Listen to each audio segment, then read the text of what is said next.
All right, and we are back here on Couch Coach Live. It has been a while, but we are here back at it under lights here on Couch Coach Live on a Wednesday night.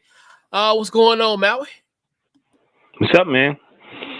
Superstar, icon.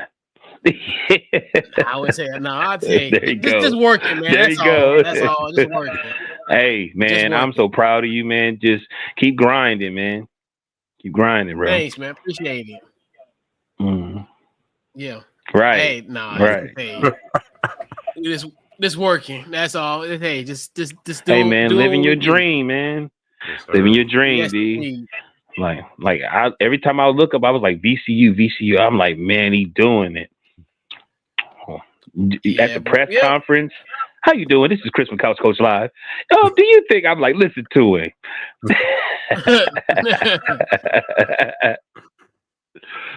But yeah, it's good to be back.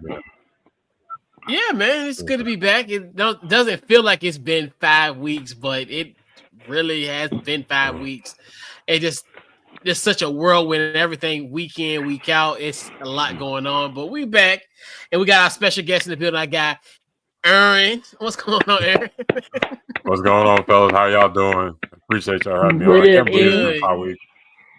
Yes.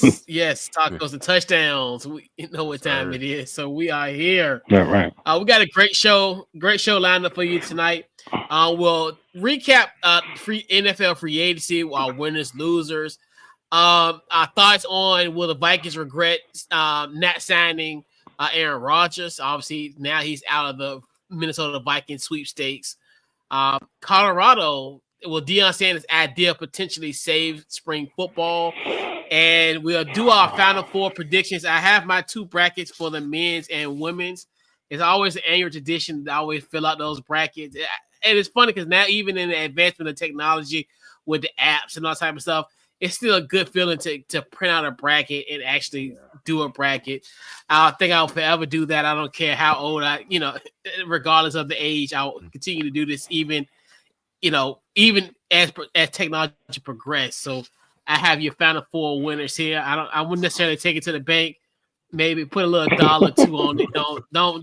Don't bet your house. Don't bet your rent or mortgage on my picks, because I will have you homeless by Easter. So don't do that. So yeah, and we'll round off with our game ball and final thoughts. So what we're gonna do, we're gonna kick that intro, and we'll be right back here on Couch Coach Live.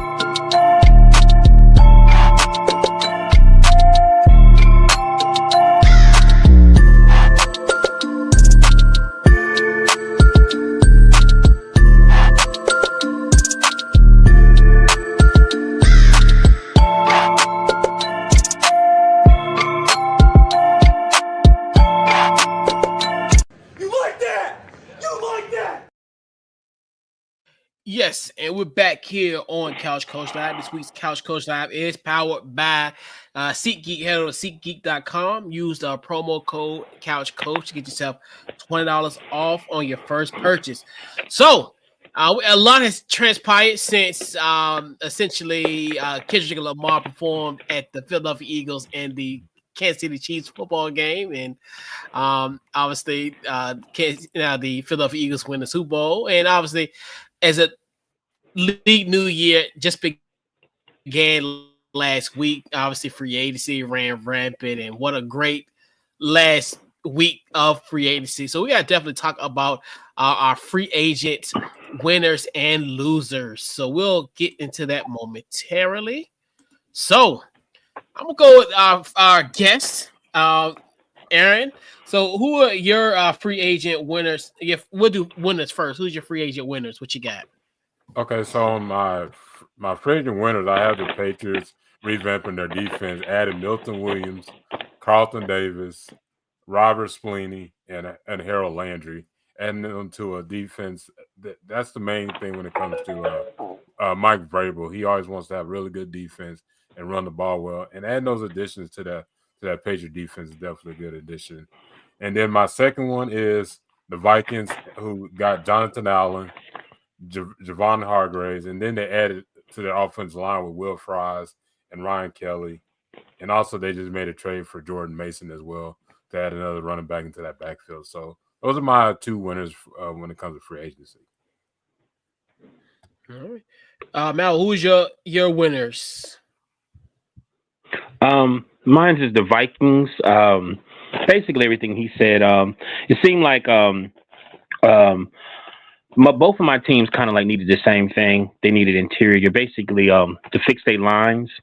So like the Vikings got then they signed C. Ryan. They got Ryan, the center Ryan from the Colts. They also got they upgrade the interior and signed Jonathan Allen. They also signed Javon Hargrave. So like, just to add on to what my man was saying, like they spent $220 million. The Patriots, the only team that spent more than them. So they did what they were supposed to do. One of my questions, I'll ask a little bit later, but based upon the quarterback situation, but it just seemed like, like everybody seemed like they taking a peek of what the Super Bowl champions is doing. Like they doing what they need to do. They want to say like my losers is doing the complete opposite of what the Eagles did, for probably the last 3 years. You know what I mean? And I feel like these two teams are following those footsteps. Like for instance, I got the Bears, and I felt like the main thing they wanted to do was offensive line. They got Jonah Jackson. They picked up Travis Homer, Grady Jarrett, Drew Dahlman from the Falcons. I don't want to mess up this dude's name, but he came for the Commanders. He was a slot wide receiver. Zukakis? Zacchaeus. Yeah, Zacchaeus. Okay. Yeah. But I'm very interested, to see what Coach got to say. But watching the Commanders, because everybody was looking like Caleb was going to be the savior. And what I liked is they saw what the Commanders did, and they saw what the other teams did. Now they're like, we're going to build a lineup. And they got like a nice mixture of veterans and young players that I like, because, the Bears has always had issues that's from an organization standpoint. So, with that saying, they have the 10th pick, and I was wondering, Coach, who do you think they're going to get? At 10, it's going to be interesting who they're going to get at 10. I really don't know per se, because they could go multitude of ways. They could help bolster that offensive line, potentially get some guys. Right. Well, they're good on the trenches wise. At 10, it's going to be really interesting who's going to be at 10. Right. Yeah, so they have some options at 10. They're pretty flexible at 10. Right. Okay, but that's my winners. I got the Bears and the Vikings.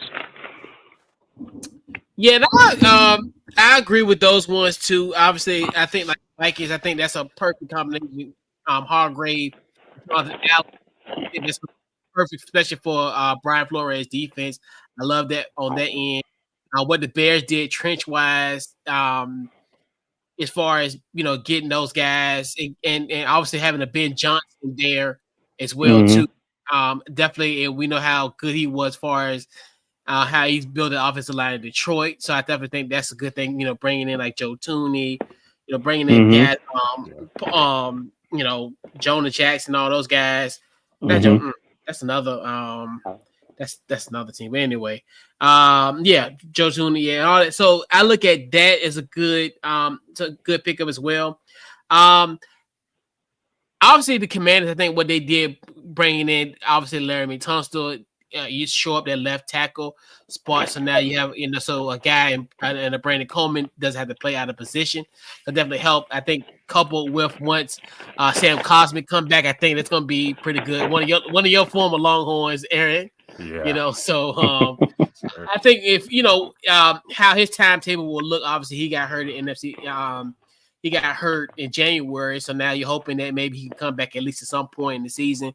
So I think that definitely helps. And then you bring in a Deebo Samuel. I definitely think that's a key attribute to have where you have he's necessarily have to be the number one receiver. So I definitely think he'll have an opportunity to have to be that second receiver and get those good looks. And it's kind of you're gonna have to kind of pick who you're gonna double. So I definitely think that's gonna be a good situation for that. After looking at all the stuff throughout the week, this will sound kind of weird and kind of out the box. I think really might have been a winner in a sense. Call me crazy, the Seahawks. I know obviously the loser of DK, and obviously Tyler Lockett's gone as well. But I forgot, and I think I might have been on another show last week. I kind of talked about that the Seahawks kind of a little iffy about the Sam Darnold thing, but then I forgot. Who's their offensive coordinator? Clint Kubiak. Mm-hmm. So they get reunited. Obviously, he was with him in San Francisco the year they won the Super Bowl. In the game that I think he had one of his best games of his career, that Christmas night game where I think many people probably had a little bit too much eggnog and get in and watch that second half of that game, and how Sam Darnold went off. Like he had a pretty good game. Like it was kind of his audition tape. His audition tape essentially for his next position, which was the Minnesota Vikings. He may not have the weapons like he had in Minnesota, but I think Jackson Smith and Jigba. See, I got always to see that thing. That's why I can't do it. That's why I can't do it. Yeah, JSN. Yep. Just to be safe. They called a dude. He was doing like a card show. Sometimes they be doing the card shows, and he said Jackson N.I. Like, whoa! And I thought that was hilarious. But I was like, yo, you get ready to say that on air now. But I do like but I think now that makes sense for them to have made that move, especially considering the fact getting rid of Geno and putting him in that slot there. Makes sense because Clint Kubiak has familiarity with Sam Darnold. And that's one thing. Once I did my homework, instead of kind of yapping, that makes sense. And I think that's going to be a perfect marriage potentially in Seattle. Okay, that's some good information, man. Yeah, but I definitely think that's going to be. So, Aaron, who is your losers? So it's actually two teams you actually talked about a little bit, and the 49ers, because they lost a lot of players. They kind of basically let a lot of guys go. I think they're going through a rebuild this year. Trey Greenlaw's gone. I can't even pronounce his name. He was the safety that came from USC. Halonga or something like that. Chardarius Ward. Yeah. And then they lost Jordan Mason, Aaron Banks, and they lost a lot of quite a few guys when it comes to the offense and defense. So I know they added a couple of guys, but then they lost Deebo Samuel, of course, in the trade because he didn't want to be there. And then you're hearing talks about Ayuk and everything. So it's kind of iffy up in San Francisco. But my other loser is what the Texans did to their offensive line. They let their elite left tackle and sent it over to the Commanders and everything. I was like, you don't really get rid of your top left tackle. You let him. You extend. You move his contract so you can save money, but you just don't let him go just for cap space. And I get.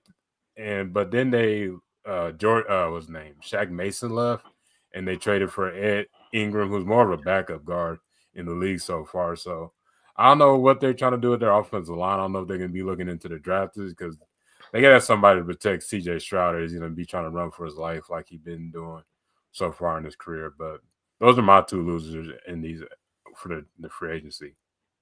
Yeah. All right, Mel, who's your losers? I got just like you, San Francisco. They let a lot go. We have been talking. I've been talking to a lot of people about this. I feel like they should have paid Brock Purdy a long time ago. So it seemed like that's what they're doing. They're trying to, and both of these teams are basically the same issue. If they should have they should have paid their players years ago, but they want to wait to the last minute, which is not smart. If they have achieved and you can get them cheap, hurry up and pay them. Don't wait till the last minute because these players are really getting paid.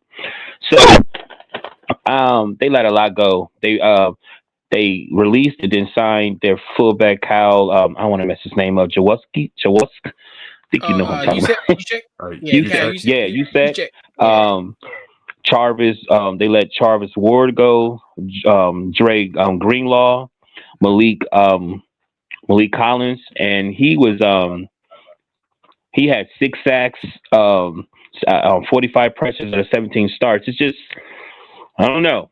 I guess they saying that Brock Purdy's contract is going to be their big, and they're going to have to rebuild. Of course, the rumors, like you said, and I'm gonna tell you, during the Pro Bowl, I was sitting with my dad, and I just felt like Baker Mayfield and Kittle was really like clicking in some type of way.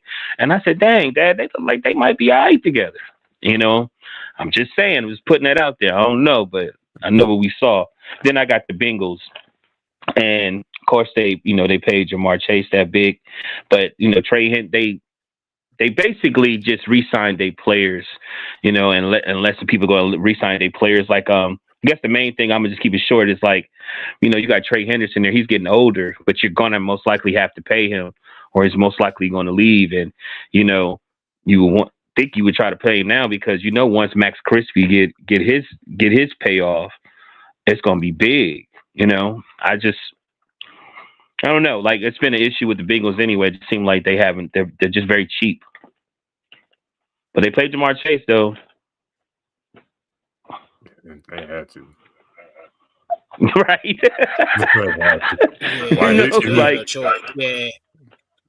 Once you take out them two. Yeah. Like, what else they got on that offense? Exactly. Yeah, and the Bengals, they got to become adults in this game because they're another one where they're really cash strapped. Like, they were selling TVs. What? Like in September or October? Remember they were selling TVs? Right. So it's just like another question for you, Coach. Yeah. Mm-hmm. Another question for you, Coach. They got the 17th pick. What do they do? I think you just get what's best available at 17. Yeah, that'd be good. Because they're another team like the Bears where they need help on a bevy of places and other positions. So yeah, because I don't even know who would be at 17 for them, honestly, at this point. Yeah, but I just think they made it to the Super Bowl, right? Who, the Bengals? I just think they should have paid her. Don't you think they should have paid everybody then? Yeah, but that's the whole thing was it's smart, but that's the thing with them is they're kind of cash strapped. Like, they don't really have that. That's the whole thing about. Right. That's the whole thing about that situation. It's like, yes, you want to pay, but you still within that, like, the limits of it. Like, I don't necessarily see them. They haven't done like other teams that kind of finagle. I haven't really seen it. They're gonna have to start doing it because they end up re-signing T. Higgins too. So they're gonna probably have to find creative ways to kind of help with the cap. So, I mean, it's just one of those where it's like, if they would have did that in 2022, then they would have had the money to re-sign Chase and T. Higgins. So it's kind of, it's kind of a catch-22. And I think with Cincinnati, they're still at a point where this year's gonna be probably make or break. It's another one where they were so close to making the playoffs despite having a rough start. Literally, they were Patriots went away from making the playoffs. I mean, we really want to sit down and really think about it. What the loss that when you think about really killed them, because they won that game. Well, they won that the sad game against because they ended up beating Denver. Yes, right, because they ended up beating Denver that Saturday night, and then they in the season finale. So yeah, I'm telling you, it's just we sit down and think about it. That's what killed them. And they had because they started with like 0-3, 0-4. No, was it? Yeah, they always start late though. Yeah, they always start. They always start late. Yeah. But yeah, it's really interesting how that all will play out. I think my biggest news got to be the Houston Texans. I definitely think, like you said, and a lot of people, of course, in the discourse, when obviously with Larry Matonso, they're like,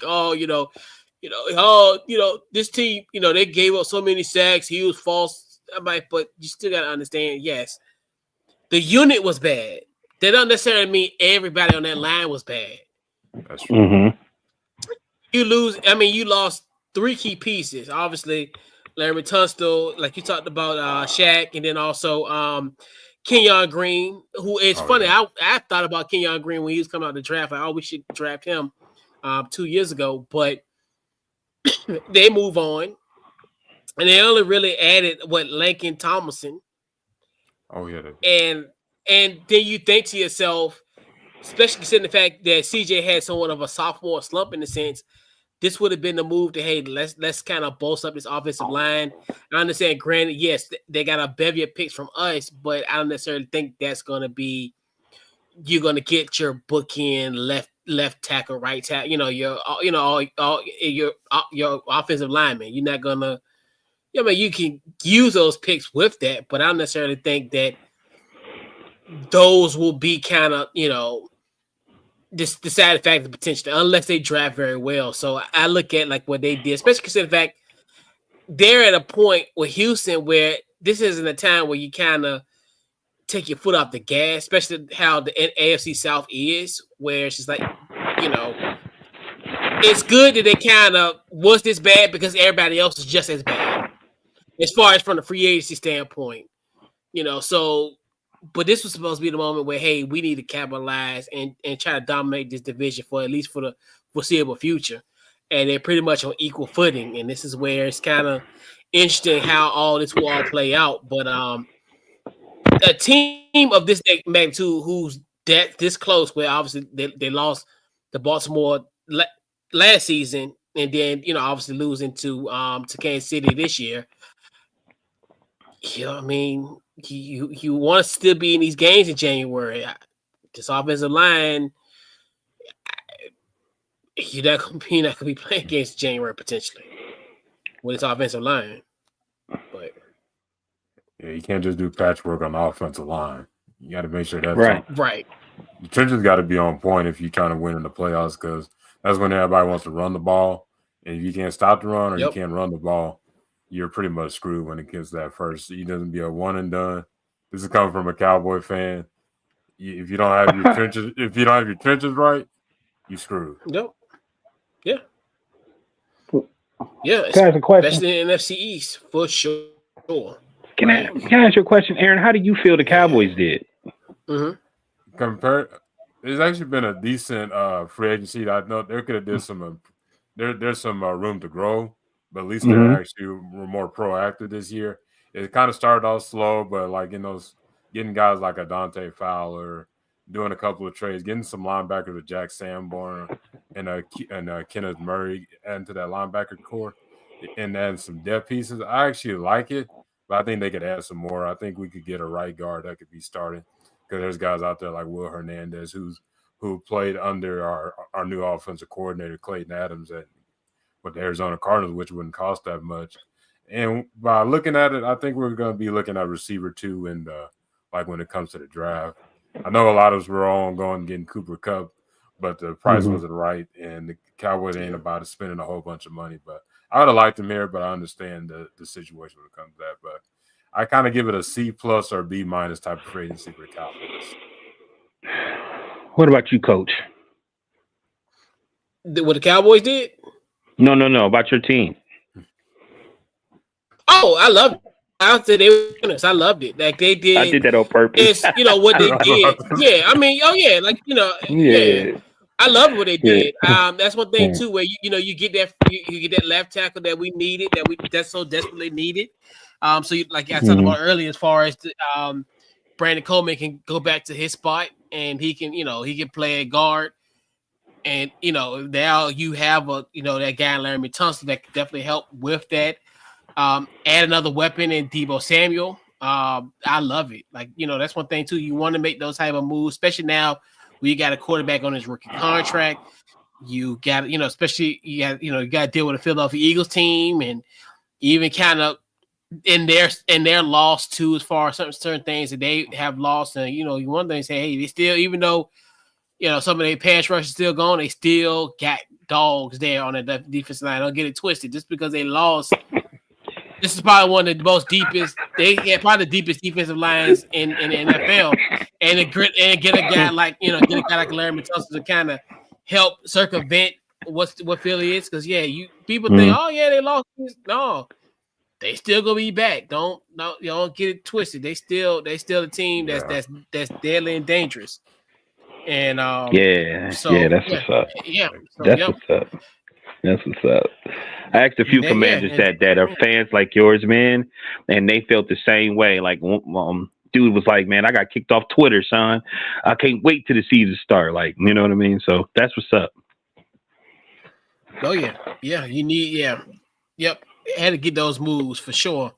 So talk about, and it's funny, and I just found it so weird. Now we're sitting here. It is 19th, and we are talking about Aaron Rodgers, and it's funny when he at the end of the season, he was pretty much stating that he was going to make a decision about his future, and he was going to be quick about it. It wasn't going to be a long drawn out process. Now that was 2 months ago, and there's still lingerings of potentially him having retirement, him on the beach with a blanket, like all kind of crazy stuff going on. So, one of the places that earlier in the week they were suspecting that Aaron Rodgers was going to go, maybe to the Minnesota Vikings, almost the Brett Favre type of trajectory of his career. That noise essentially was ended today as Tom Pelissero reported that pretty much the Vikings are out of the Aaron Rodgers business, that they do want to sign a veteran, and they're going to keep J.J. McCarthy as QB1. They did get several requests for a trade for J.J. McCarthy, but they declined all those offers. So will the Vikings regret not signing? Let me update that graphic. Will they regret not signing? What you got, Aaron? I don't think they'll be regretting not signing Aaron Rodgers. He's not the same guy when he was with the Green Bay Packers, and his mindset's not even about football anymore. It's going out to trips or whatever he likes to do in the off season. And I know that they see the thing about him being like how Brett Favre went from the Packers to the Jets and now to the Vikings. I don't see that future for Aaron Rodgers. They already Matumbo blocked that and said that's not going to happen. And they say they're looking at veteran quarterbacks, but you also got to look at they drafted a quarterback in J.J. McCarthy who in the I forgot he had a season-ending injury, was it an ACL injury or something like that? It's like you got it was something he broke, but you drafted a guy in the first round. You got to see what he can be and everything, and then if it don't pan out in a couple of years, you look for a guy in the draft. I don't really see the Aaron Rodgers thing.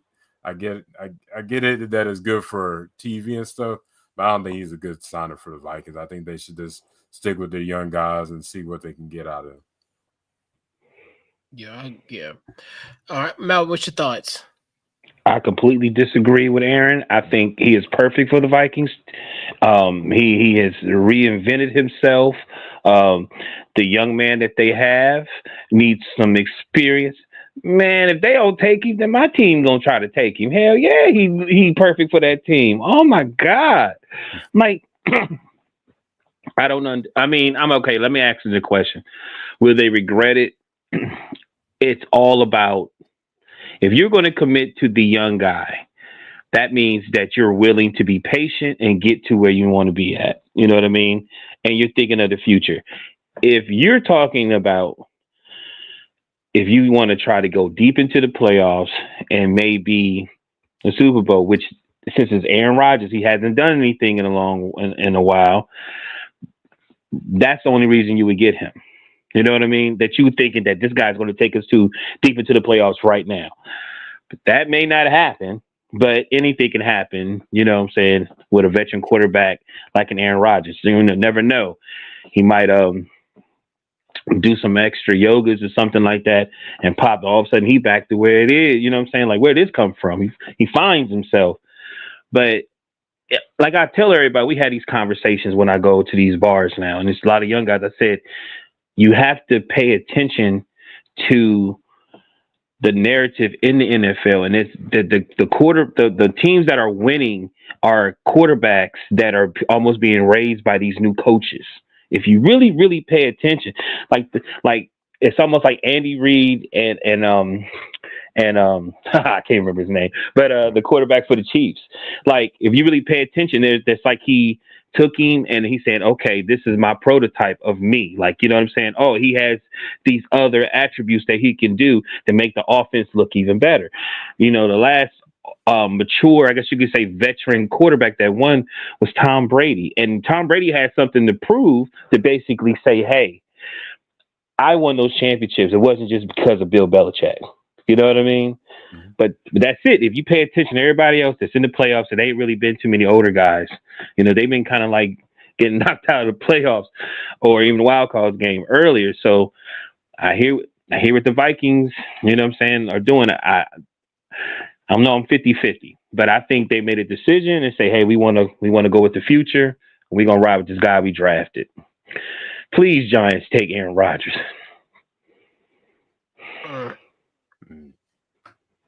I think the Vikings won't regret it. I think, in my personal opinion, I think they've seen enough in J.J. McCarthy to think that he's going to be QB1. I don't know if it's prior to the injury in the preseason last season or kind of his rehab process throughout the season. I think this is a perfect situation for McCarthy because I think, in my personal opinion, you don't want to have another season almost similar to like last year where you were 14-3. Sam Darnold does his thing, you blow up. And if Aaron Rodgers kind of had a thing, you're really going to ruin, I think, in my personal opinion, his confidence, in my personal opinion, with that. And I know this is going to sound kind of crazy, but it's kind of similar. J.J. McCarthy's in a great spot. It kind of reminds me of how he was in Michigan, where I think he doesn't necessarily have to be the guy that really is going to have to sling the football, this, that, and third. I mean, yes, he's probably going to, but he can make the necessary plays and for them to win football games. He got a great enough defense, I think, not necessarily like Michigan, similar, but as far as I think he has a team where he doesn't necessarily have to carry this football team. I think he's good enough, I think, to make those short throws, even long throws, I think, potentially, and just move the chains. I think he could be, I think, early on as a game manager, almost kind of like how Josh Allen was in the beginning. Not saying that J.J. McCarthy is going to be league MVP and having 4,000 or 5,000 yard seasons 7-8 years later. No, but more so kind of integrating him slowly in this offense. And I think with Aaron Rodgers, he just brings. It's not, and he's gonna bring something more than just the football. He's gonna bring some drama, in my personal opinion. Right. And I don't think this team needs that type of situation. Considering the fact, if he didn't have those problems as far as not showing up to like mandatory minicamp, like mandatory, you have to come. Especially considering the fact when and this ain't a year that you need to be skipping, especially if it's going to be your first year on this new team. And then it's just one of those where that narrative, once again, is, okay, the Jets was a quarterback away 2 years ago, and look what has happened. Right. And it's almost, so it's, to me, I don't think they're going to regret it. I think they've seen enough in J.J. McCarthy, because I guarantee you they had some great trade offers, I would assume, for a JJ McCarthy, and they rejected all of those. So part of me thinks that they see something in him, and I would trust Kevin O'Connell and them to know what he's doing. Obviously, he's a former quarterback, another quarterback whisperer, so I think he knows what he's doing. So I definitely think they will not regret it at all.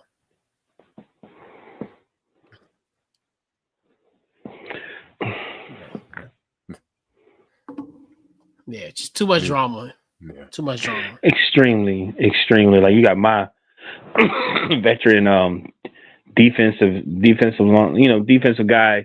Talking about, if you don't want to be a Steeler, I want to tell him be quiet. Like, you just need to sit back. That's it.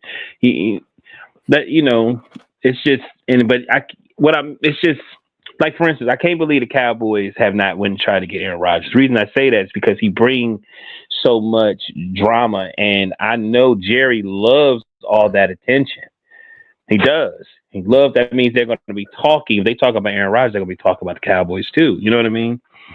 But it's just too much. I feel bad for him too. If he don't want that on him, I feel bad for him because it's on him now. He can't get rid of it. Brett Favre had the same thing. I remember that towards the end.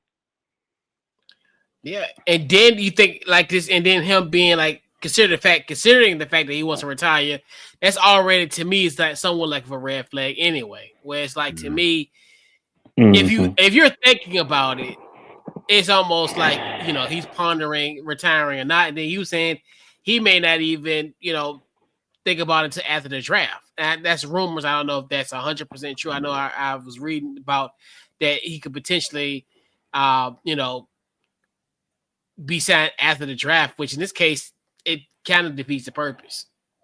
I would rather try to see, get him in the fold, get him acclimated with whoever I draft as far as from a quarterback perspective. But it's not worth it.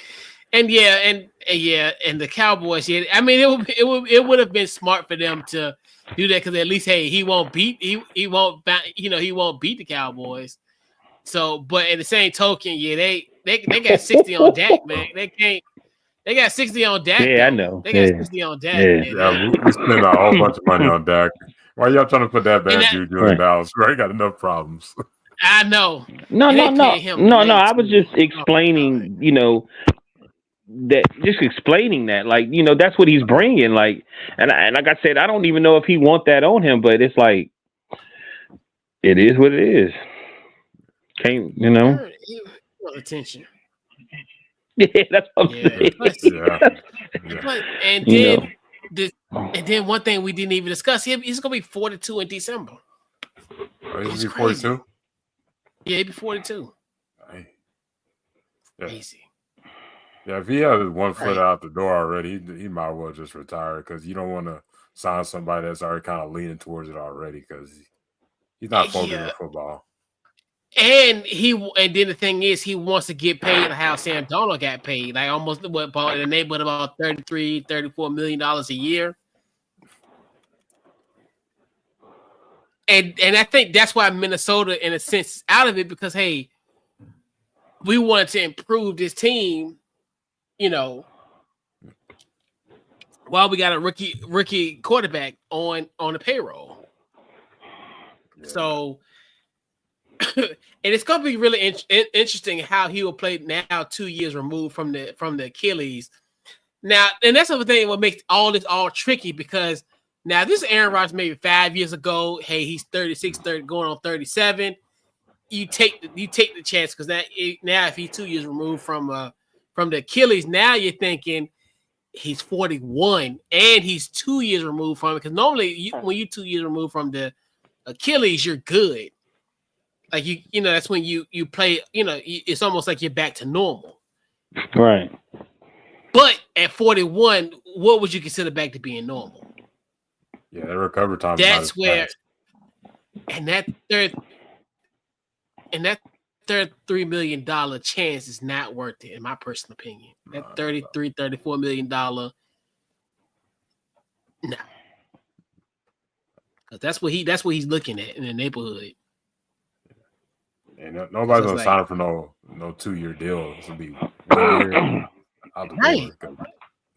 Right. And that's the thing, and they're the only team that if could say they are a quarterback away from, because he would have fared better against the Rams in the wild card, potentially. But he would have went on to beat potentially Philly, in the NFC Championship game or in the division or whatever? I doubt it. So that's what I'm saying. That's exactly what I'm saying. Like if you, it's been a minute. Go ahead. Yeah, and that's the thing where, no team at this point, how everything is structured, maybe for the exception of maybe the Steelers, that he can go to. Because at the Giants, it would be a waste, because if I'm gonna spend $30-something million on a quarterback, I can just get Shador and then get somebody on the cheap to be his mentor. I mean, at this point, at 3, you potentially could get Shador at 3. I would just go and get a quarterback and a cheaper option than for 33, because the Giants ain't going nowhere. I mean, they could potentially be a playoff team with him, but and they'll be like a fringe playoff team. I mean, they could be maybe like 9-8 and be that 7th seed potentially. But I mean, it's only really one team, and I know people they've been saying Cleveland could be a potential there, but I'm like, Cleveland is still kind of up in the air, and they're another team where I wouldn't want to go to Cleveland, because look at kind of the quarterback history there thus far. Like, they were a quarterback away when they got Deshaun Watson. Look what happened to Deshaun Watson. Like, Baker Mayfield, #1 overall pick. All this stuff happened to him, and like, it's just, dude, just retire. And just be on Pat McAfee on Tuesdays and just retire. Yeah, he can do it. I don't remember any of those quarterback issues for the Browns. I don't remember any of those quarterback issues for the Browns. They did well. They got paid well. Come on, Aaron. They need you. You got a guy that won a game in the snow, and he had fun. Don't you want to win in the snow too, Aaron Rodgers? And then you sit down and you think about it. Because win last year. I know that was a Super Bowl win. And that's another one where the whole Aaron Rodgers Cleveland in a strange, bizarre way necessarily don't make sense, but like the whole thing going back, kind of not going back, but the whole Myles Garrett resigning. He was saying, "Hey, I don't want to play. I want to play for a team that can win this and the third." And I'm like, well, what are you gonna do at 2? And then and they're another one where they're really intriguing what they're gonna do in the draft. But it's gonna be funny how all gonna play out, because I think because Aaron Rodgers, I think, could definitely give them an opportunity to contend in the NFC North. Not saying they can win it, but it will be interesting, because obviously they did Russell Wilson visited them, and obviously they get nothing done. So yeah, I don't know. Hey, I know we're talking about Aaron Rodgers, but if there's one person that should be feeling some type of way, it's Russell Wilson, because there's no one talking about him, and I'm sitting here like, I'm thinking if y'all let Fields go and we got DK, they going to get Russ. His hands up, you know what I mean? Yeah. And it's weird. I'm sitting here like, okay, they had, what was about a month and a half, the chemistry was great, and then all of a sudden they started that damn show on HBO, and everything went downhill. Did y'all notice that? Like, soon as December hit and they started playing that damn show, Hard Knocks, everything went downhill for my Steelers. You know what I mean? And I'm just sitting here like, I'm like, man, I don't understand why are you waiting. That's another thing. It's like you sitting here waiting, and they keep talking about Aaron Rodgers. I'm like, this don't make any sense. Again, the narrative is get a quarterback, and I would rather have Russ than Aaron Rodgers. And everybody keeps saying that. I'm like, I think Russ is a diva, but I still feel like you could work with him a little bit better than Aaron Rodgers. Am I tripping, fellas?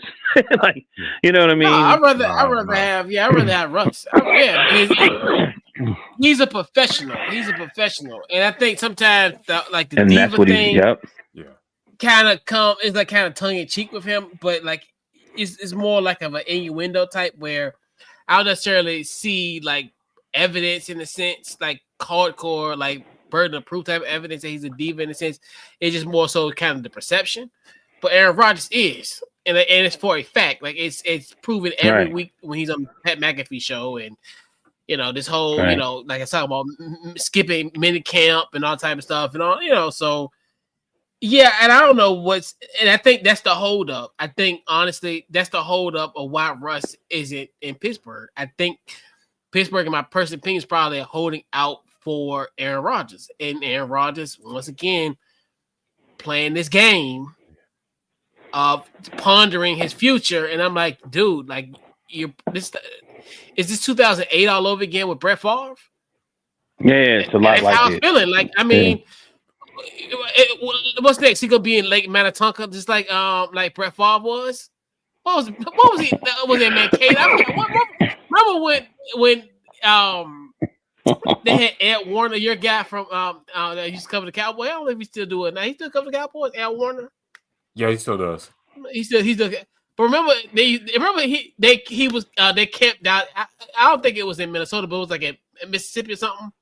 Remember, they was camping out like in front of Brett Favre's house, like when he was pondering retiring. Yeah, I remember. Oh no, you might remember that. Yeah, that's how it's gonna be with Aaron Rodgers. I feel like it's gonna be that all over again. But wait till the I definitely minute. think wait till the last minute. But yeah, so we gotta talk about so we talk about college football. So. It's very interesting because now we're getting to the point where spring practices have started, and obviously with spring practices that leads up to the spring game. A few teams are doing spring games in different ways. I know Nebraska, they're doing like a 7-on-7 instead of actually having the traditional spring game. I think what UT y'all are having just like almost like a festival, like kind of. Yeah, where it's just like and I know and so Colorado, so Deion Sanders that had his weekly press conference this week, and he had an interesting idea of kind of how he wants to do the spring practice. So obviously Colorado spring practice is April the 19th, which is actually a month from today. Basically he was saying that he wanted to be almost like the NFL where a team comes in and they practice for a couple of days and have have practice with each other for like a couple of days, and then having an exhibition / game that Saturday, essentially, instead of having the inner squad type of game, which you have on a traditional spring game, you'll be going against another opponent. So, in other words, playing against another team, practicing it for a few days, and then having an exhibition game that follows. So he talked about that, and then also Fran Brown, the coach of Syracuse, pretty much volunteered himself, say, hey, he would be down to come down to Boulder for 3 days. So I want to get you guys' thoughts. What are your thoughts on Deion Sanders' idea of essentially, instead of having intra games, actually going against another team in the spring game? I'm gonna go with you first, Aaron. Your thoughts? I like the idea. I've seen it before when I was in Division III, where we played against one of the junior colleges in Texas, and it works. You see the intensity when it comes to football. You get like a little taste of what college football looks like instead of you going at it against your teammates and everything. Because when you're playing against somebody else, you're going to go full force, and it just brings that competitive juice to flow when you're playing against somebody that's not the same guy you see every practice. You're going against somebody you may play against in the following season or in the future. But you could actually, if they're like schools, like if they went against Colorado State or like some inner schools around there, you could do stuff like that as well. Like even some of the smaller colleges or something. I just like the idea of like you playing against another team beside the team that you beside the players on your team.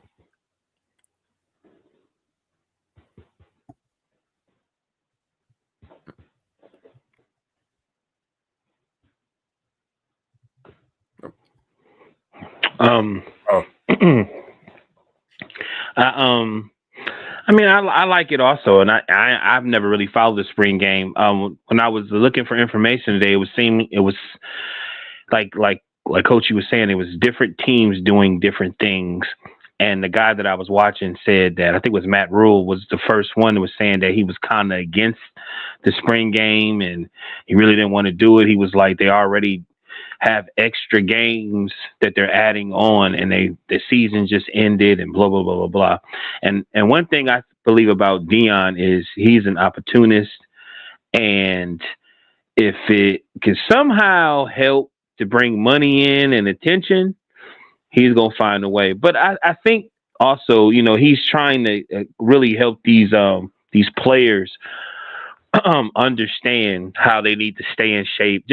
It's just a positive all around, in some type of way, especially even for the fans. The fans is always hungry. This is supposed to be a time where it gets kind of quiet. But so hey man, if the opportunities there and other teams are saying they don't want to do this and blah, blah, blah, hey, that means that's more cameras and more attention on, his players and whatever coach that is willing to bring his team to come, So I think it's genius, a lot of people, excuse me, and I'm gonna let it go, but a lot of people get in positions and they get lazy. You know what I mean? They like the time off and this and that, but it's when you're in a position that these guys are in, it's really never no time off. So I think it's great. Yeah, I love that deal. I like spring games. I just kind of one of the things where it gets you ready for the fall.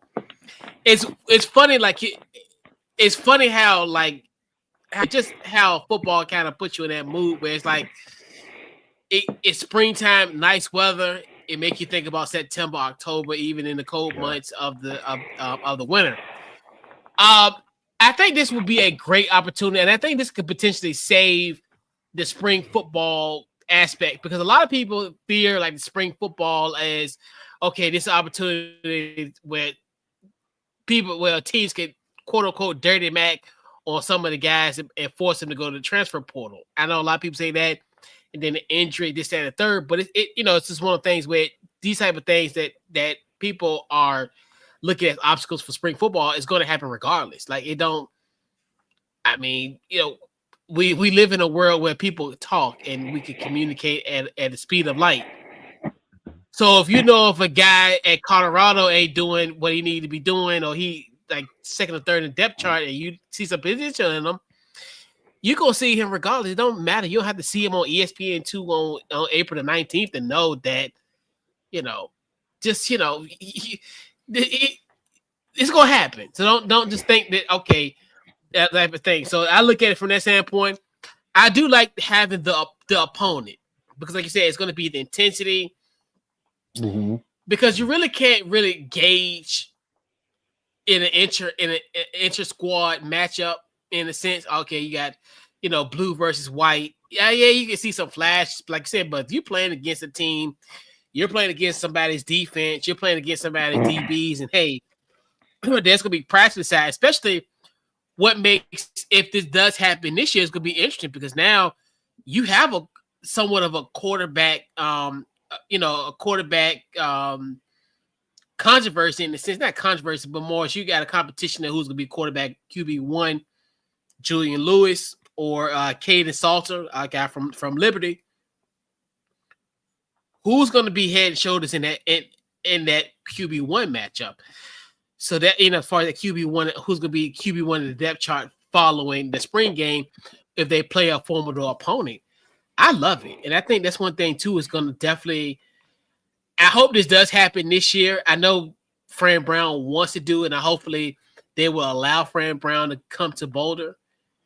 And I think that would be good, especially Syracuse, especially coming off kind of a good season that they had last year. To kind of see what they are, how they look following, following last season. And it'd be a great gauge to have it. Let's see what these guys have done in this last, when the spring game is going to be obviously a month. They just really kind of started started beginning practice this week.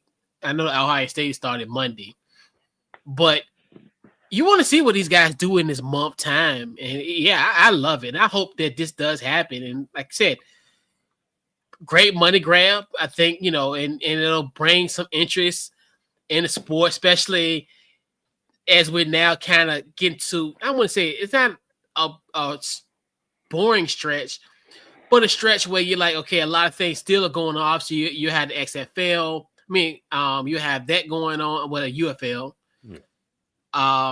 You have that. Then you have the draft coming up at the end of next month. So you got a nice little gap between now, first week of April to the draft, where you can have a couple of these, some of these spring games, which would be really interesting because you could have you could double, triple them. You could have like Colorado could play maybe the night game or whatever. You could have, 3 or 4 matchups a weekend. Hell, you could do some on Sundays. That's true. Potentially, or Friday night. So yeah, the possibilities are endless. I think this could save spring football because I know a lot of teams were really at a point where they weren't going to do anything. And I think you could still have that football. Like I know, like UT's going to do something. And I think Oklahoma's doing something similar where they're going to have just like drills, but they'll have people coming, like former alums come in and sign autographs. And you can have that same like to me, it would be like a football festival. Now especially we're at a point now where you're ready to have outdoor,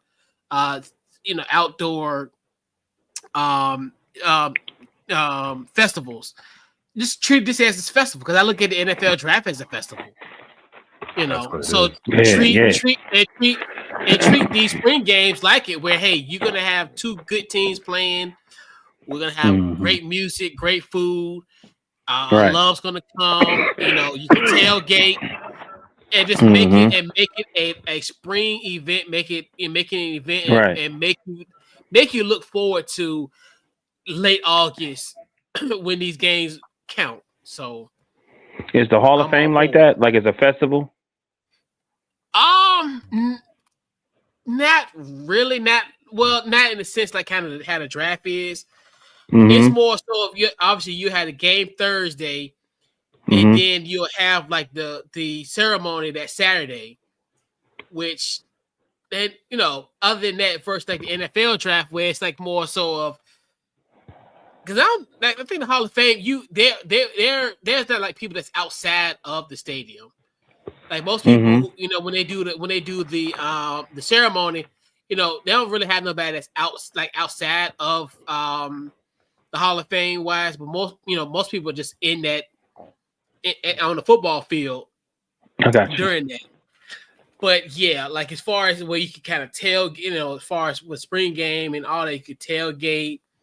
It's almost so it's just one of the things where I'm signing me up for that. If I'm and I'm like, and if I'm the NCAA, I will allow Fran Brown and them to fly to Colorado for 3 days. Yeah, it brings money for them too. Sure. So I don't see why they would say no. And then after you think about it, because it'll be right after the Final Four. So that's another thing too, where it won't be in the way of college basketball. So I'm like, why not make April literally and make April spring football, make it an event where we can have, we can really have a three-day weekend windows for 4 weeks.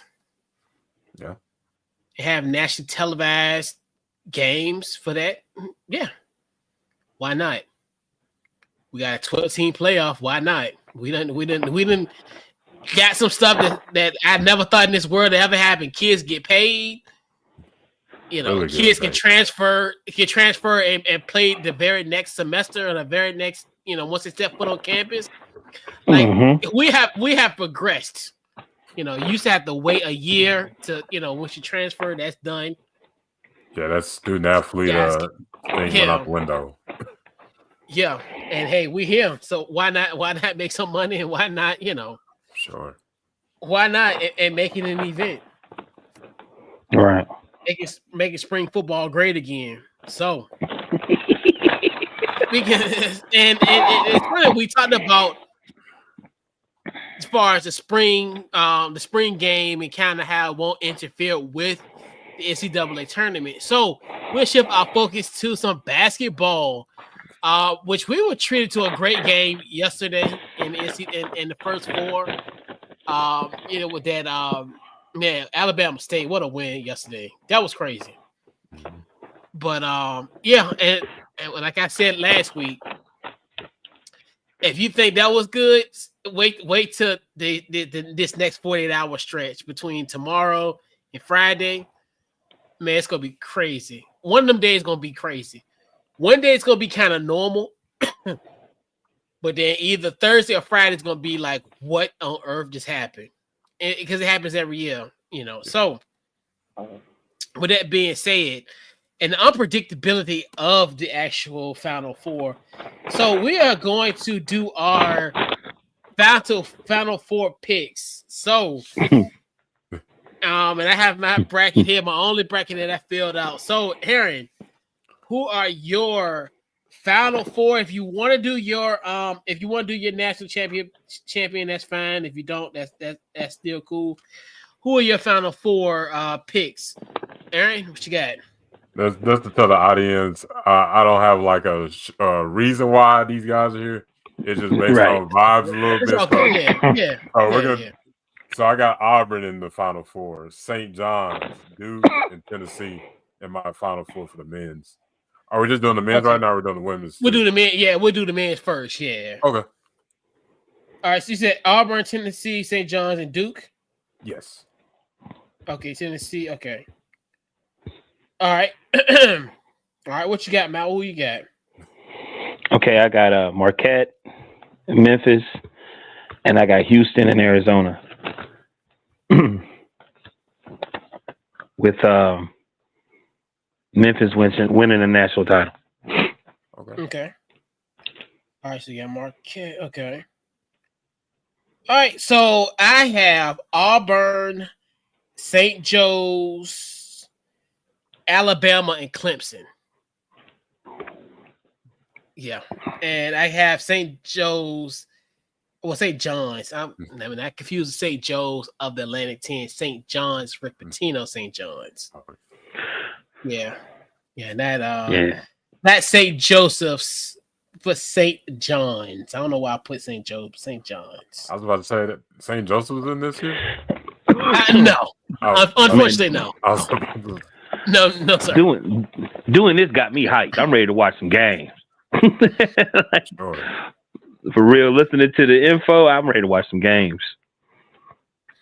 Yeah. So part of me, I'm like, yes, I don't know why I put but St. John's is so mine's going to be Auburn, St. John's, Alabama, and Clemson, and with St. John's winning from New York City, not Pennsylvania.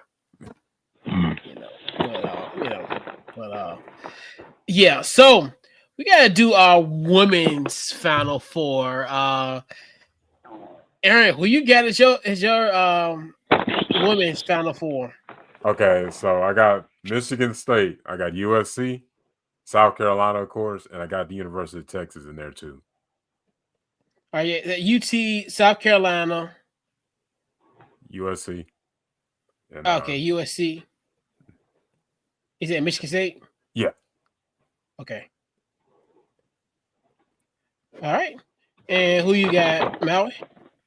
I got UCLA and South California, and I got South Carolina and TCU, and I got South Carolina winning. I mean South California winning. Oh, USC. Okay, USC. All right. Yeah. All right. I have UCLA, even though it's one of those where I like UCLA. I'm curious because obviously in their bracket they have the winner of Richmond versus Georgia Tech. I think Richmond gonna give them a run if Richmond advance, which I think they're gonna beat Georgia Tech in my personal opinion. That's gonna be an interesting matchup. That's gonna be kind of one-on-ones where I don't think I'm gonna lead the couch. That's gonna probably that'll be maybe the 23rd. I think that'd be the Sunday game potentially. So that won't be a game I probably won't leave the couch. Yeah. So I got UCLA, UConn, South Carolina, and then Texas. And my win is gonna be UConn. I got UConn over Texas. UConn over Texas, Aaron. So I do think that you guys will beat South Carolina yet again, potentially. But so yeah, I got UConn. I had winning. UConn there too. I had UConn close, but I just had South California beat them. Juju, baby. Yeah, and I thought about that too because that's going to be my my regional final. Mm-hmm. But I definitely think UConn's gonna pull out and win this one. But yeah, it's gonna be rather interesting. I'm definitely looking. I think if I had to choose between both, one of the men's or the women's bracket, I think the women's gonna be really exciting. All of them are going to be exciting, but here you have so much star power in the women's game, and I think that's where that's gonna be really intriguing. Definitely want to see what South Carolina does, the defending champs. Then, you always got the talent there. South Carolina, Texas, what they're doing is phenomenal with Booker, what she's doing. And, definitely shout out to Coach Carter, But anyway, so. And then, UCLA, there'll be another team. I think they're a good team as well. They, obviously, with Betts. What she's doing, they finally beat USC in the Big Ten, the Big Ten championship. So it's gonna be so much fun. And obviously, because if we can get that regional final, that Paige Beckers versus Juju, I think that's gonna be great. But yeah, it's gonna be great matchups for sure. But yeah, Michigan State, that's gonna be interesting. That'll be interesting if they get there. Yeah, for sure. So I throw a little wild card in there for sure. Yeah, and this would be the year of a wild card, especially here because in most years it's usually like once upon a time it used to be Tennessee, then the UConn, Tennessee, then you had South Carolina. But this gonna be the year. I think this could be a year where it can change. So see what y'all this right? Y'all boys coming on, Aaron. You see, hey, I'm still tripping off of how, dude, they were killing Texas. It's like, how can a team that lost 15 games make it to the NCAA tournament? Oh, they was crying. They're crying. Like with Carolina too. Like, how y'all are 1-2 versus quad one win. You only won one game. But guess what? Who had probably the best performance in that arena last night? Carolina. And we're going to Sweet 16. So don't. Ole Miss, we're gonna beat Ole Miss Friday, and we're going to Sweet 16. So when we be here next week, Carolina gonna be back in it. They'll be in that tournament. So, yeah. So can I ask a question? Yeah. What team that's not really popular you think everybody should look at? Just give me one team. Part of my bias. Well, even though I think people know, but I don't think people know that this team can make an Elite Eight run, in my personal opinion. VCU. I think the VCU. If they beat BYU, I think it's going to be a big confident booster. From what I heard today, they were saying BYU play like a NBA style out of threes. You know what I mean? Yeah. And they said VCU's defense is good. It's like top 15 or something like that. Yeah, one of the best defenses in the country. Right. And like at this point, it's all about the matchup. So this is how I think it's going to play out. I think if they beat BYU tomorrow, I'm going to go on assumption that they're going to probably play Wisconsin. I think they can beat Wisconsin. Yeah, I picked that too. Then I think if they go to, obviously they beat Wisconsin, then they head east to New Jersey for the East Regional, which is be the Sweet 16. Which obviously in that lower half of the bracket, I think you got, obviously you got St. Mary's, Vandy, Alabama, Robert Morris. I think who might emerge out of that quadrant is probably going to be Alabama, because obviously I have Alabama as my as my Final Four winner. I can see them potentially beating and potentially Alabama, and then setting the stage up and maybe playing Duke in the regional final. Potentially. They have, I think, to me, they have what it takes. I mean, I think when I look at the tournament, senior leadership, great guard play, they got it all. In my personal opinion, they got it all. In my personal opinion, that can make a run. They got it. So that's who a team I for sure would hedge my best as far as a sleeper. Even though a lot of people are picking VCU to make a run. And a lot of people still think VCU. Even people talked about it in the beginning of the year. Even I said this was like a Sweet 16 type of team, but I mean, I can see them going to the Elite Eight for sure. I need them to win. What about you, Aaron? That's a good question. It's actually one of the teams I actually see might have a good push, but I know it's a wild card. I actually kind of see that UC team, UC San Diego, who's actually got. I was going to say the same thing. Yeah, they're really good at defense and offense as well. Right. And what you look at, I was just looking up about like the 5 team versus the 12 team. Usually the 12 team has a good chance of upsetting the 5th team. So I'm kind of happy to see San Diego making that push. Me too. From what they're supposed to be like in the top 3 of making teams have turnovers, and they was like Michigan is number 1 team, one of the worst turnover teams. Saying that's going to be in the tournament. So, so I kept listening to the dude, and I was like, okay, that's a team to look out for. That's why I asked that question. Yeah, and it's a lot of like. I like what Grand Canyon did this year. They're another one that's kind of there. I mean, it's so many. I look at them as potentially. You can't count out like obviously. Well, Michigan State is there 2 seed out. As far as when I look at it from a lower seed perspective. Let's see who I kind of, even though. This might be contradictory of my pick. I think McNeese State, even though I got Clemson winning this game, obviously I have Clemson being actually in the national championship. They're another interesting team, obviously led by Will Wade. The reports now he's going to NC State, so it's kind of interesting how that all is going to play out. Like, is this team going to focus, do what it needs to do?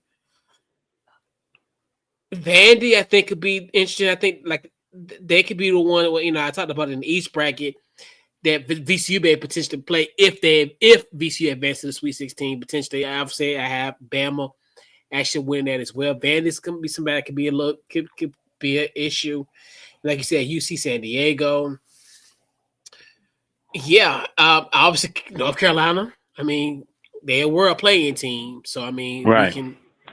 They will kind of be someone that could fit into that criteria. And they got somewhat of an interesting road. I mean, obviously, if they could get past Ole Miss, make it to the Sweet 16. I mean, you look at what you got Iowa State on the other side of that bracket. And like you said, Marquette. I think they're still another one. New Mexico, they're another one.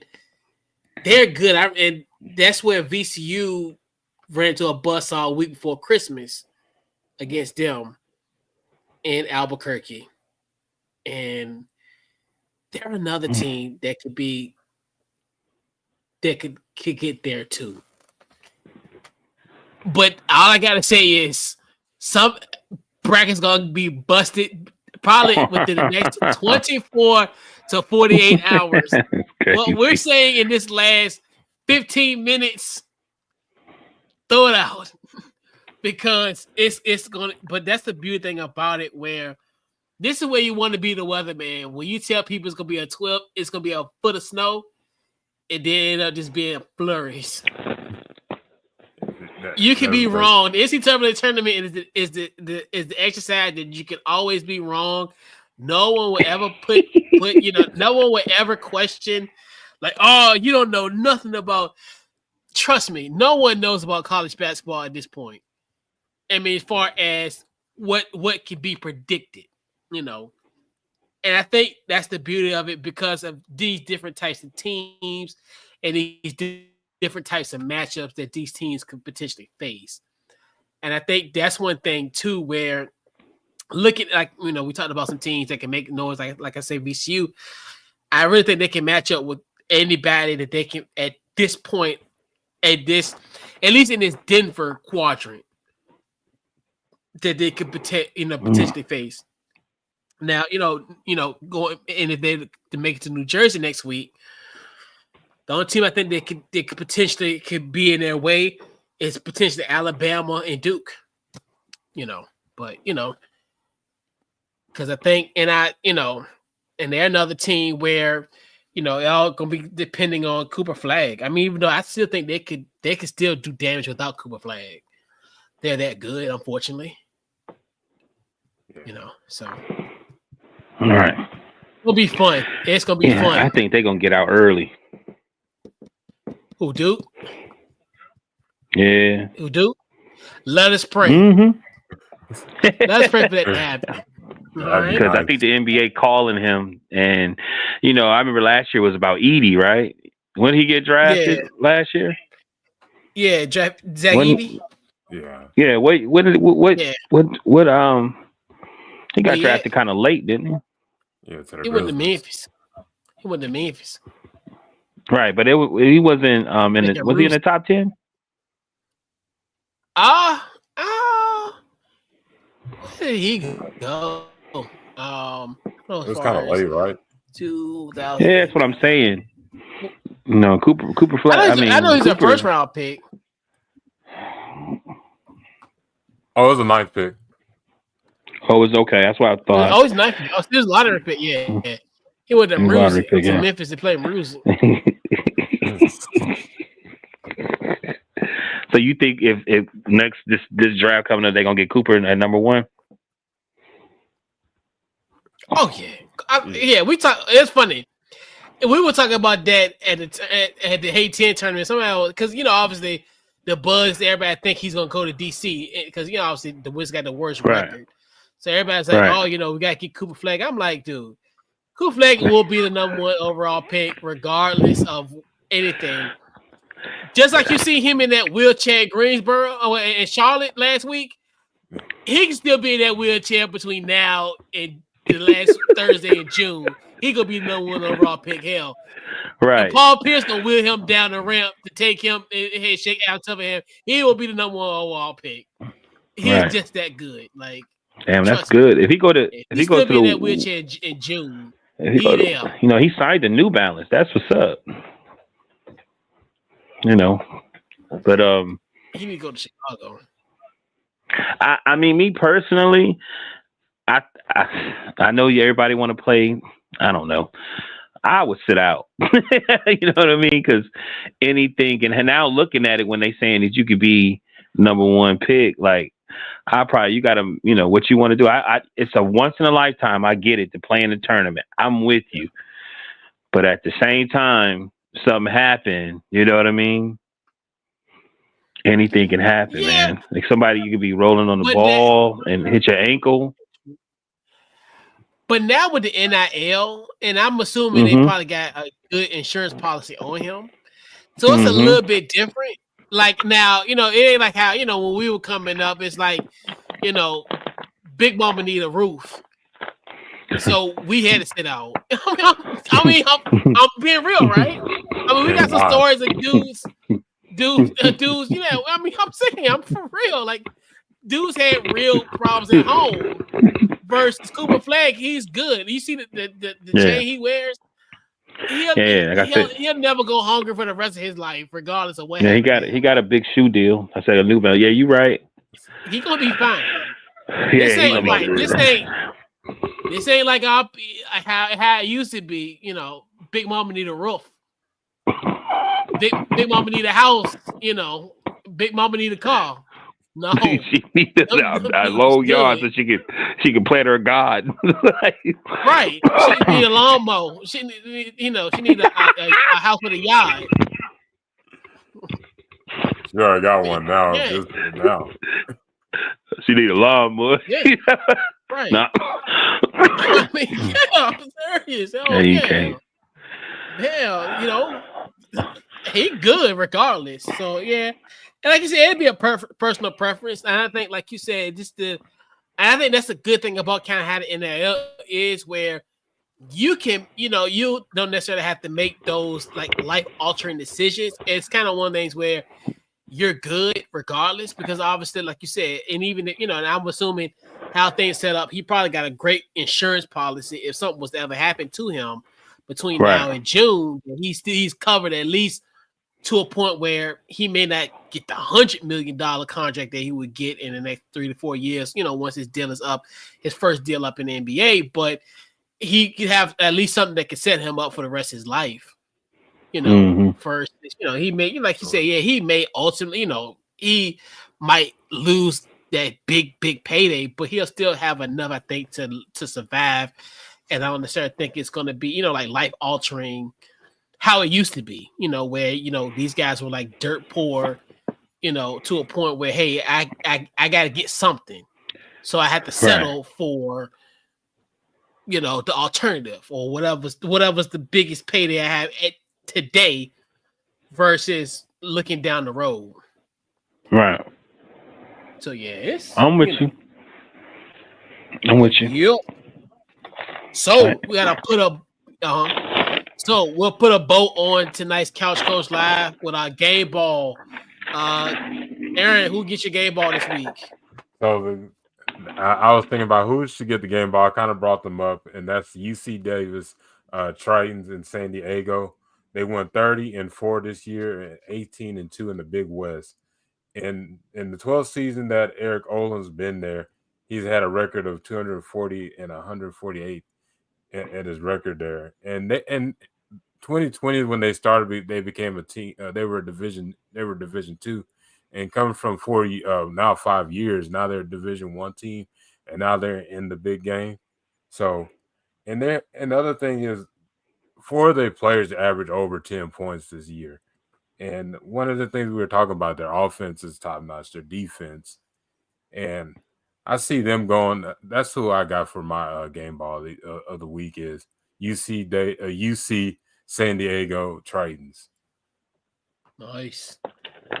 What you got, Mel? I got my game ball goes to the NAL Offensive Player of the Week, Carolina Cobras, Hopewell's own Tobias Taylor with 5 catches and 94 yards for 2 TDs and 1 TD. He ran it for a touchdown. So game ball goes to Tobias Taylor, still out there grinding, living his dream. Nice. That's what's up. Right. Yeah. I gotta give it up to EA Sports, man. So obviously we know NCAA 26 will be coming out this summer. So the kids who opt in to the game. I know last year we talked about they were getting $600 last year.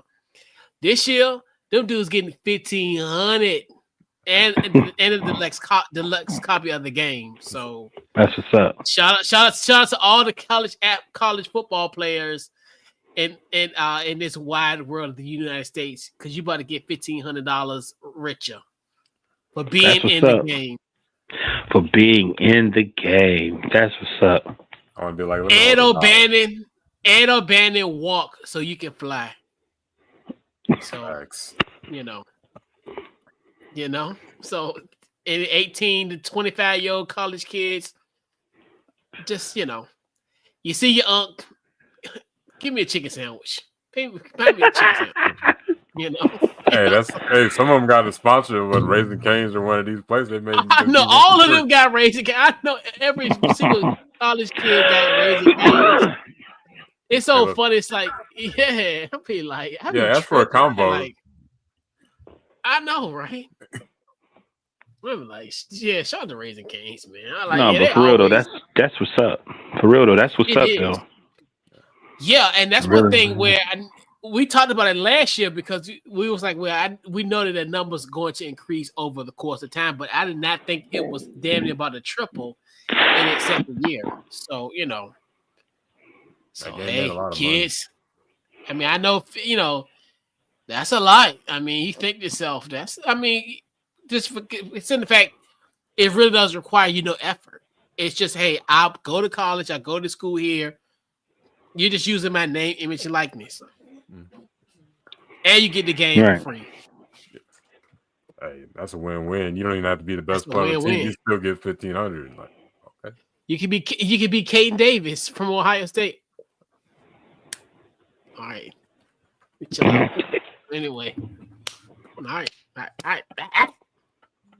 Well, anyway, but you know what I'm talking about, Aaron? I think I know what you're You know they kicked them off, right? I think they kicked him out. I don't think he there no more. I don't think he at Ohio State no more. What happened? I don't know because he used to do the little the little vlogs about like the day in life and stuff. And I didn't know his jersey number was 61. I like what? Like 61? I like that's a bad number. I would have never told nobody. The only person would have known that is the athletic trainer and my mama and the team. I don't even think I would have told my mama. The only person who would know is the athletic, is the equipment people and my teammates. And I like, do not take pictures around me. And like, I'll sue you. If I see me in a 61 jersey, I'm flagging it. Yeah, you can't make 61 look good. I was like, I can't think of nobody had number 61 in my whole life. I know. I was like, when I seen that, I was like, that's that. Man, I hate to say, because then what was your boy? I don't know nobody wore 61. I'm like, that's terrible. Maybe that's his grandpa's birthday or something like that. I hope so, or something. Yeah, because I would quit. If the equipment manager said, "Hey, here's your jersey," it says 61. I'm like, Mom, I'm coming home. If I'm coming home. I hope you right. I hope my bed, everything's still in my room because I'm coming home. And my LeBron James poster is still in my room. I'm going home. I'm gonna go find the nearest small college. I'm gonna go transfer there if I'm getting number 61. Yeah, right. I'm gonna quit. I'm gonna retire from football. Be like, Coach, you mad at me? You know what you did. Did I do something? You know what you did. I like, damn. I'm like, with that number, I'm never gonna get a helmet sticker. I'm never gonna get a helmet sticker. Like, You just been on the sideline with your arms folded the whole 4 years you're there. Be like, I would feel some kind of way. But yeah, man. So we'll round out this week's Couch Coach Live. We'll go around the horn. Social media, anything upcoming, and what you got going on. I'm gonna go with you first, Aaron. What you got? Yes, sir. Appreciate y'all for having me on. You can follow me on Twitter. I still call it Twitter. Aaron Talks Football, and then on Instagram, Tacos and Touchdowns, and on Facebook, it is Tacos and Touchdown Live. And we'll have a show Thursday talking about some Dallas Cowboy talk as well with my guy James Espinoza at 8 p.m. Central Time. But I appreciate y'all for having me on the show. For sure. All right. What you got, Mel?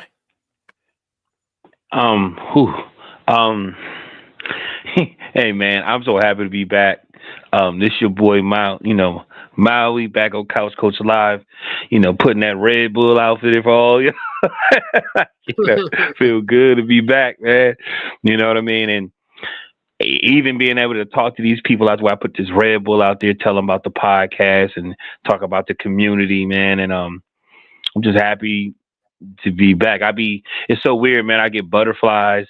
I'm like, man, send me the information, man, early so I can be ready. You know what I mean? And that's a beauty because I care. I care about the brand.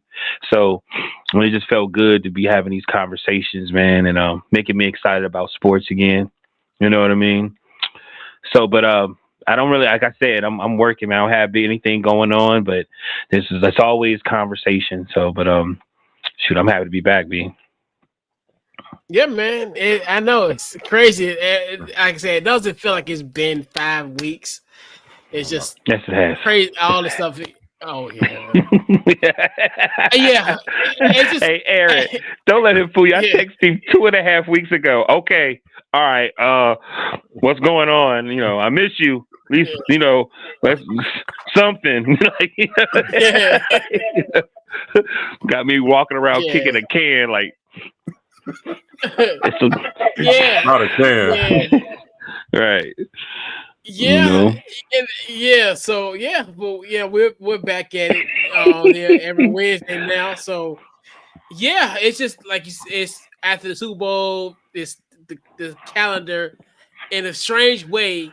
You think it gets lighter, but it increases. That's why it's so weird about this time of year. It's like it kind of like March kind of creeps up on you because you think, after the Super Bowl, it should be, but then you think, obviously the conclusion of basketball season, the regular season, and then tournament play. So for both teams, I cover this year. So it's been crazy, but we are back back at it, and so pretty much social media, Facebook, Twitter, Instagram under Couch Coach Live, and like I said, I say Twitter too. Also, the website couchcoachlive.com, and also podcast. Anyway, get your podcast, Apple, Spotify, we're there. And man, this wraps up episode 332, and we are officially back, and we will catch you guys next week. And we're out. You're welcome.